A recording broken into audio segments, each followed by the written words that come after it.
Sana about naman po sa wedding ang topic po, color of entourage at iba pang needs na dapat gawin, sir.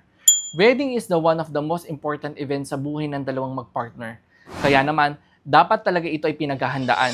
And in regard sa nagtanong sa atin, yes, meron tayong feng shui tips pagdating sa pagpapakasal. Una, pumili ng maswerteng araw para sa pagpapakasal.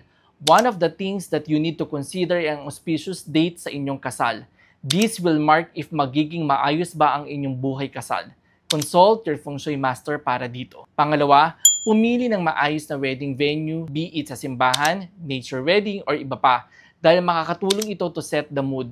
Avoid venues na maraming sharp objects. Pangatlo, bring in the 5 elements, meaning add something sa venue that represents the fire, earth, wood, metal, and water element. Pang-apat, enhance the love corner of the house before the wedding para mapalakas ang connection ninyong dalawa. Pang-lima, remember to celebrate it as good as you can be. Kaya naman, kung isa ka sa mga nagbabalak magpakasal, try these feng shui tips. Sana ay may natutunan kayong bago mula sa amin.